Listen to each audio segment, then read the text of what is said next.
Coogs House, the Houston Cougars have a rivalry you didn't know they needed this weekend in college basketball. It's time to start breaking that one down. You are Locked On Coogs, your daily podcast on the Houston Cougars, part of the Locked On Podcast Network, your team every day.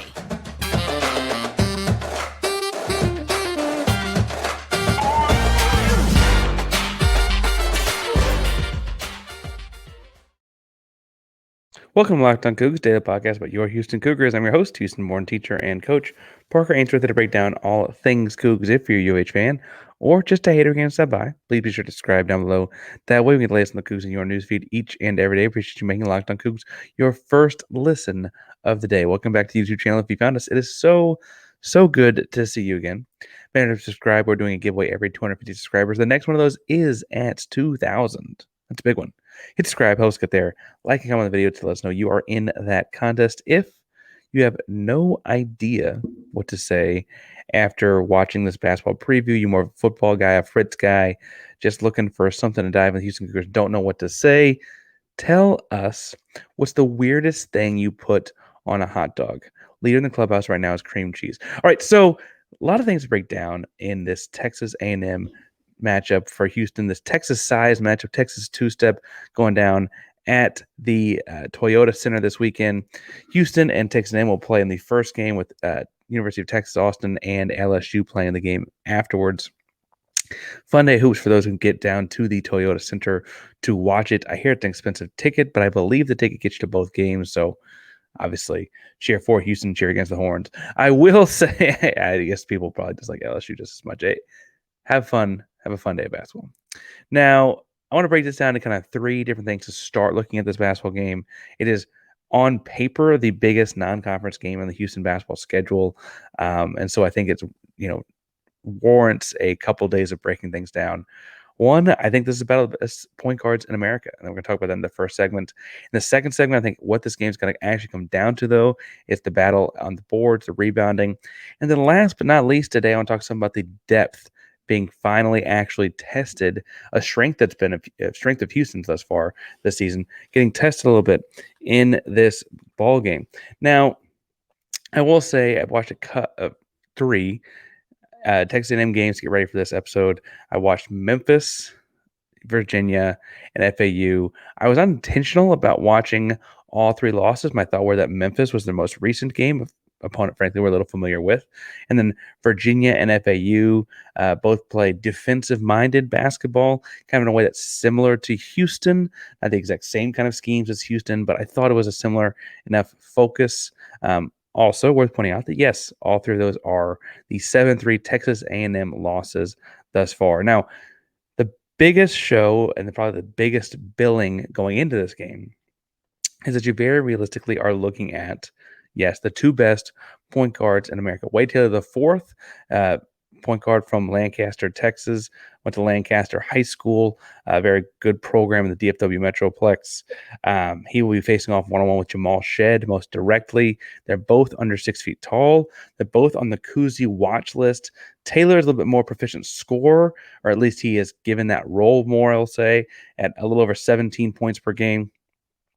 He is also a preseason SEC Player of the Year candidate, whereas Jamal Shead was on the honorable mention. They only did a first-team preseason All Big 12, but they're both again on the Cousy Point Guard of the Year watch list in America.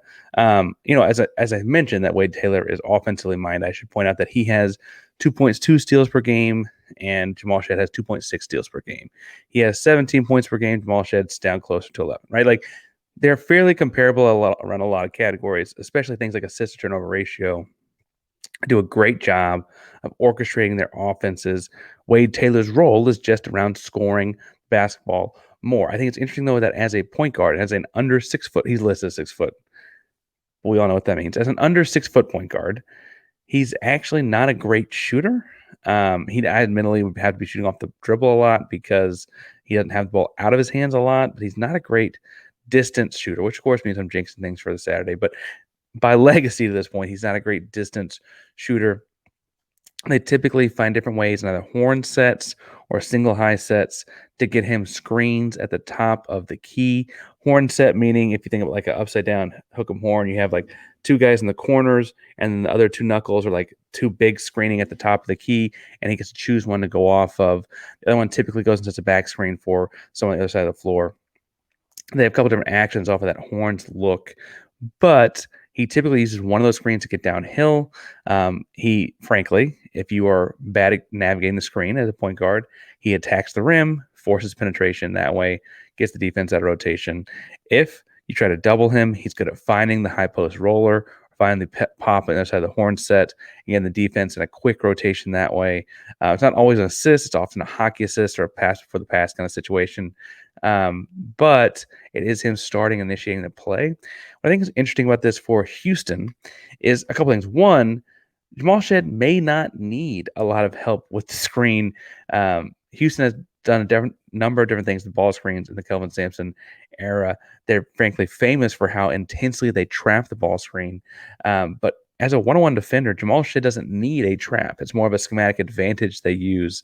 I wonder if, because of how good A&M has been at playing out of that, if they just say, hey, Jamal, you can navigate that screen, just go do it.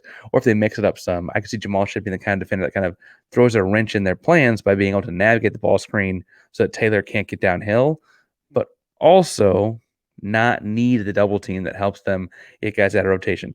Now, Houston will use for some stretch of the game, if not a large chunk of it, their patented ball screen double team trap off the ball screen. And they call them monster stuff when they do it down low, but same kind of concept up high.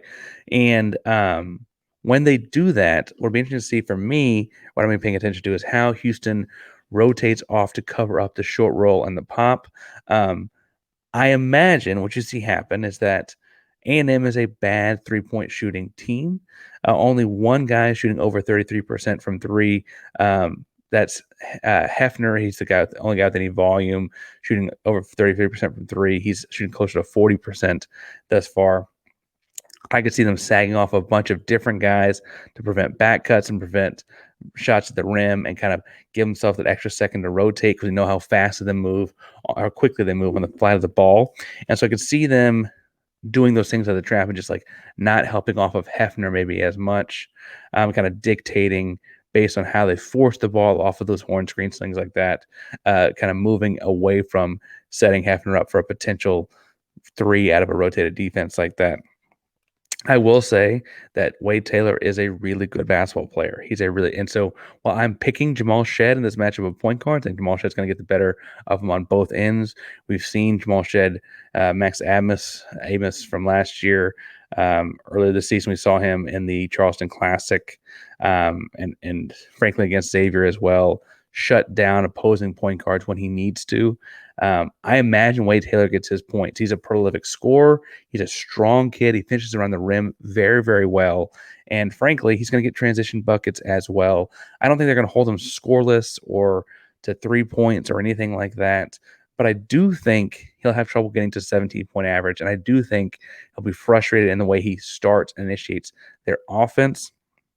I also think it's worth pointing out that Shead can focus a lot of his energy and efforts on shutting down Wade Taylor because offensively he's got LJ Cryer, Emmanuel Sharp, other guards next to him in a way that Wade Taylor, who has a deep team around him, doesn't have nearly as reliable a backcourt teammate as LJ Cryer next to him, right? And so I think, frankly, you could see some kind of yin and yang with Jamal and LJ there that just LJ Cryer just doesn't have to this point. And so I'm taking Jamal in this one. I think it's the kind of point guard matchup that, frankly, is probably not getting enough clout because it's a like bowl season, NFL season time of the year.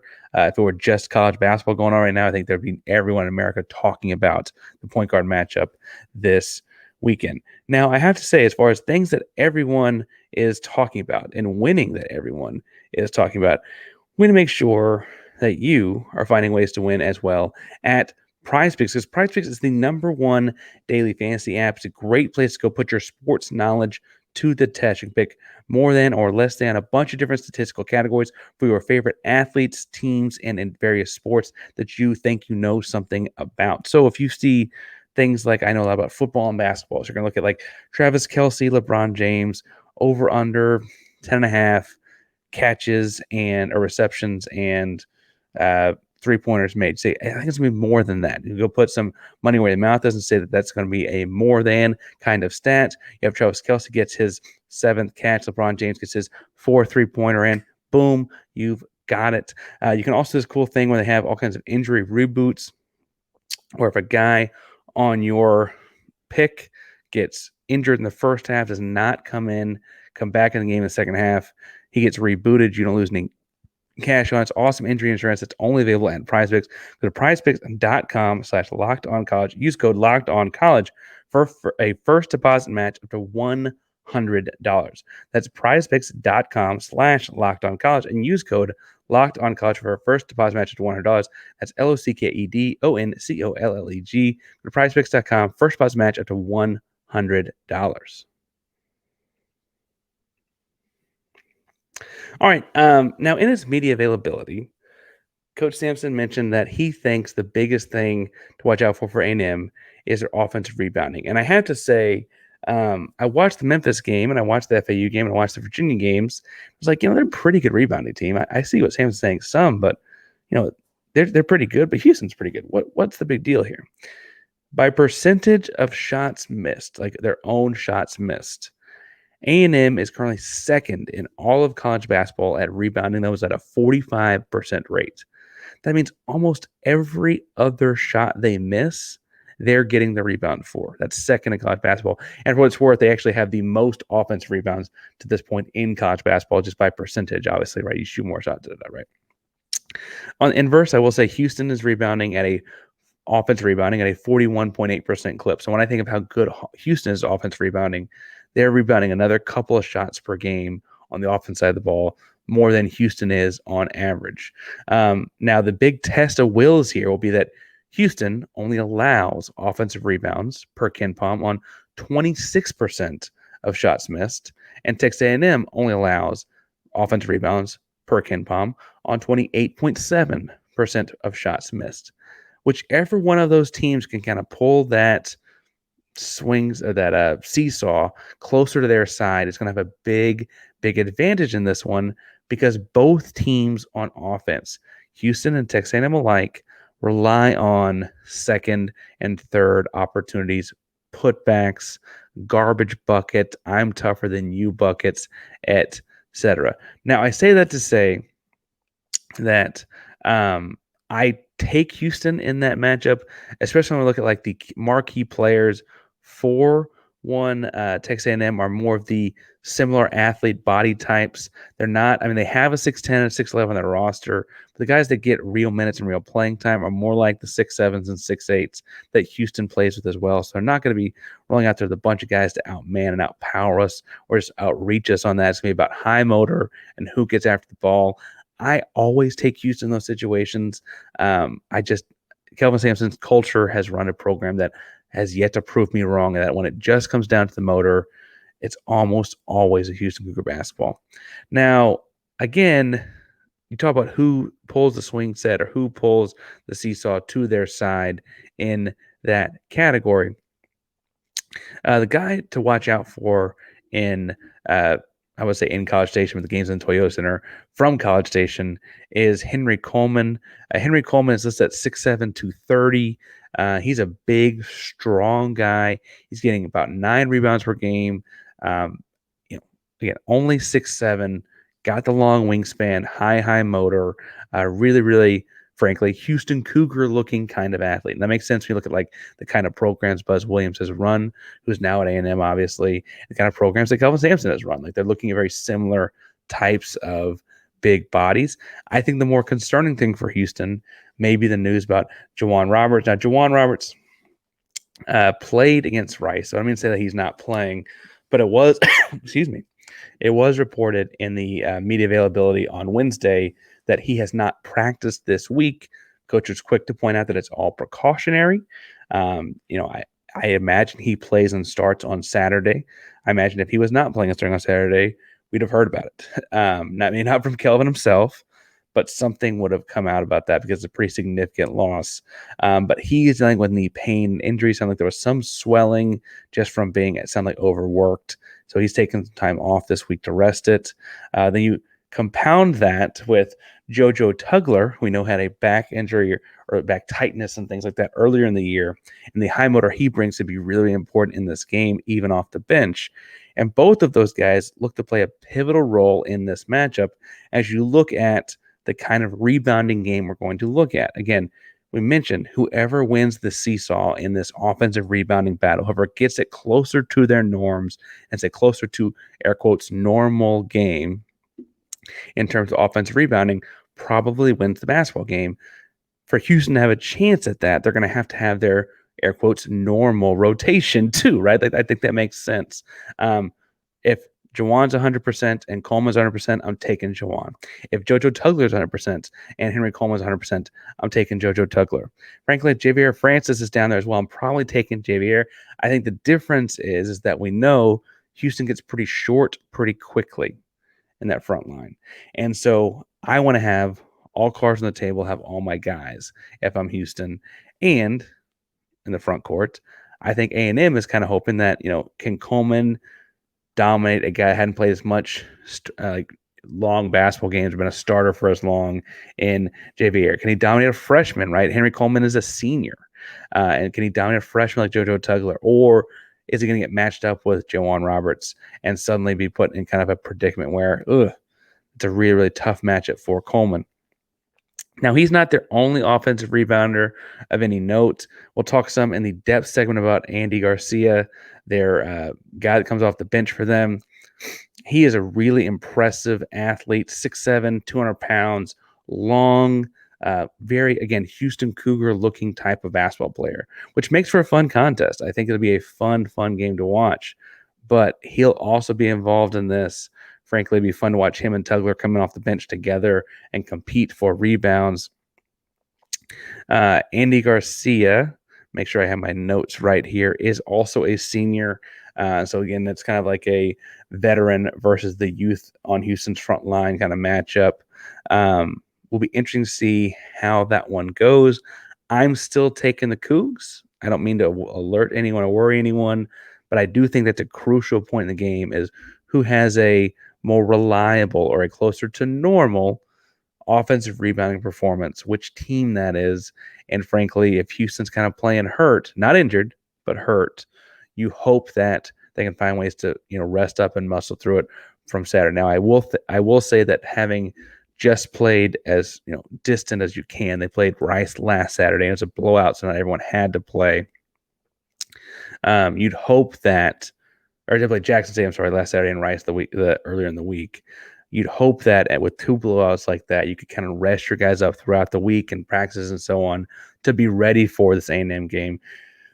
And so I think that Houston should be prepared. But I do think that, if they're not, if you were to give me crystal ball, Parker, they lost this basketball game, that's where I'm going to immediately. That's the first stat I'm looking at in the box scores. What happened on that end? Now, I mentioned a couple guys come off the bench in JoJo Tugler and Andy Garcia, but more guys will come off the bench in this game. And I think it's interesting to see that this is kind of the first time we're going to see Houston put to the test. But if you want to get put to the test, and if you want to put some of your money where your mouth is as you're taking this test, you need to go check it out at FanDuel.com/LockedOn, because as the weather's getting colder, and it is getting a little colder, the NFL offer is staying hot.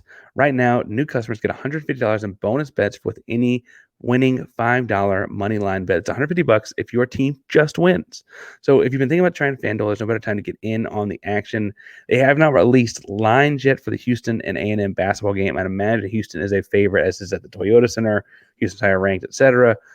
But the Texans and Titans matchup, in which the Titans are going to try and scorn us in those Oiler-themed uniforms that they stole. Houston is a 2.5-point dog, but the money line, the important thing for you is the money line is at plus 124 as we're recording this podcast for Houston. I'm telling you to go put $5 on that. I'm telling you to do it at FanDuel.com. And if it's your first bet with FanDuel, you get $150 back in bonus bets if the Texans win on it. So if it's FanDuel.com/LockedOn, kick off the NFL season today. FanDuel, an official partner of the NFL. All right, so the depth I think will play an interesting role in this game because I think Houston's got the best backcourt depth in America. I think they bring guards off the bench that would start at a number of other top ranked programs across the country, not just the Big 12, across the country, right? Like whichever one, Damian Dunn or Emmanuel Sharp does not start the basketball game, the other one could start for the other team in just about every game they play, right? Look at Terrence Arsenault. That Terrence Arsenault is a legitimate NBA prospect, like will be drafted this spring or summer, I'm sorry, if he wants to go, and he's coming off the bench for Houston, right? You can also argue like Malik Wilson's a high-end Power 5 starter caliber athlete that we play behind Jamal Shead, right? Like there's a lot of different guys that rotate through on the backcourt for Houston that you and I both know make an impact. This is going to be interesting because I think it's kind of the first time we see that tested. Now, A&M does not have the same kind of length and kind of depth, I should say, but they do have guys that make real impacts off the bench that they kind of rely on to be those bench scorers. One of which, and this is admittedly my favorite because I coached against him in high school. He was really, really good at high school basketball player at John Paul II. John Paul II's school up in Plano, DFW area. Plano sounds right. But Manny Obaseki is a really, really talented, long, lanky guard. He's listed at 6'4". The wingspan makes him feel more like 6'6", 6'7". He had 21 points in the Memphis game. I was sitting there watching it, having nightmares, trying to coach against him myself many moons ago when he was a June. It was the year before the world shut down. So was that 2019-20? Because we finished in like February that year. So anyway, he was really talented then. He's really talented now. He still has double-digit points in other games, also including the FAU game. I think the FAU game is interesting because that's probably a similar matchup to what you see them play with Houston. He had 13 points in that one. Now, Obaseki is an energy offensive player. He's not a shooter by any stretch, but he is the kind that comes off the bench as a bit of a spark because he'll be making some garbage buckets. He'll be making some transition buckets. He'll be finding ways to get the ball in the hole for A&M. Now, he maximized the minutes in. He's not a high minutes guy, but he always seems to find a way to impact the game when he's in the game. And frankly, it feels like Houston's setting up to be his kind of like coming out party. It's a nationally televised game. He's kind of had a stretch of good games down the, most recently here, including the 21 points against Memphis. Like, it could just be a very Houston Cougar kind of moment to have him have a career day against Houston in the Toyota Center on Saturday. So Houston's got to be ready to watch that guy come off the bench. Other guy I mentioned is Andy Garcia. Now, Andy Garcia is if he played starter minutes, would be a double-double threat, right? He's that kind of an impactful player. He's getting 7 rebounds in just 25 minutes a game coming off the bench, right? Sorry, 7.5 rebounds, I should point out, in just 25 minutes off the bench. He's a really, really talented guy at going and finding the ball off the rim. He's high motor. He's hard to box out. He's just really, really talented. Not a great scorer, just 4 points per game. Not a great shooting percentage, even for a big guy, which he's going to be shooting his shots pretty close. But he is really, really, really good. And so I think Houston's going to have to find him like as a marked man as they go around this matchup. Other guys to keep an eye out for on the Texas A&M bench that could come in and match up some with the Houston Cougars. I'm going to say look out for Solomon Washington. Solomon Washington is playing closer to 20 minutes per game. He's only getting like 5 or 6 points per game, but he finds ways to be really efficient in the mid-range and closer. He does well getting to the rim. I can see Houston, he comes in as a 6'7" guy, likes putting the ball on the ground from about 15 to 10 feet out. I can see Houston finding ways to match up with him with the Terrence Arsenault type or Damian Dunn type, just for a little bit longer body type on that guy. Again, coming off the bench as well. But worth pointing out that they have some depth to match up with Houston. Now, I still give the bench advantage to Houston in this matchup because I just don't think – I think guards run college basketball. I don't need to hear about the big guys at UConn or whatever. They had a guard that went pro as well on that team. Guards tend to run all things college hoops. Big guys have trouble getting the balls and the guards under pressure. Guards tend to be the ones to get hot from 3 and make crazy comebacks. Guards run offenses that colleges run. Colleges run much more disciplined offenses than pro basketball teams and so on. Guards are really, really important. Houston has the depth advantage at guard, and I think that's something you got to take into account again in this game. Because again, they can run the stars out there, Shead, Cryer, I imagine it's Sharp. The backups, Dunn, Arsenault, Malik, those guys would also be impactful players if any one of them started in this basketball game. And so I'm thinking this is a Houston Cougar win. Now, KenPom has this as like, what did it say it was? KenPom has this like a 16-point win. I don't know if it's quite that. Toyota Center should be raucous, but Houston's not that far from College Station. A lot of A&M alums in the city, right? I think this would be a fairly split crowd. You also got to imagine that the game after us between Texas and LSU will have fans in the stadium as well, which could lead to a little bit of weird atmosphere. I'm taking Houston. Excuse me. I'm taking Houston this one. I'm not seeing an over-under line on FanDuel yet. If that's out there for Friday's episode, obviously we'll talk about it then.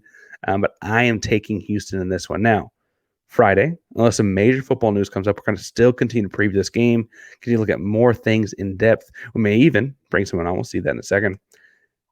And on Saturday night, we're going to watch the game in the morning. Probably do a little like YouTube short or a TikTok length video just to break down what just happened immediately. Then when I want to watch the rest of the day in college basketball, and Saturday night, 9:30, 10 o'clock, we'll do a Cougars After Dark live show to kind of break down what happened in the Houston game, as well as what happened the rest of the day in college basketball, kind of how it all fits together. So make sure you hit subscribe wherever you get your podcast. Find the YouTube channel, hit subscribe, and hit the bell so you know when we're live on Saturday. That way you get the latest on Cougs in your newsfeed each and every day. We appreciate you making Locked On Coogs your first listen of the day every day. If you're looking for a second listen and you're a college basketball fan that made it this far in a college basketball themed podcast, I'm going to recommend Locked On College Basketball. Andy and Isaac do a great job of breaking down all things college basketball at a national perspective, and not just the Power Five. They look at your FAUs, your San Diego States, your Midwest conferences, all different size and shapes of college basketball. They're covering it, so make sure you go check them out for a daily college hoop show that is as good as anyone in America doing it. Trust me, you won't regret it. Thank you all so much for tuning into Locked On Coogs. Locked On Coogs is a primary Locked On podcast network that means your team, our Cougs, every day. Go Cougs.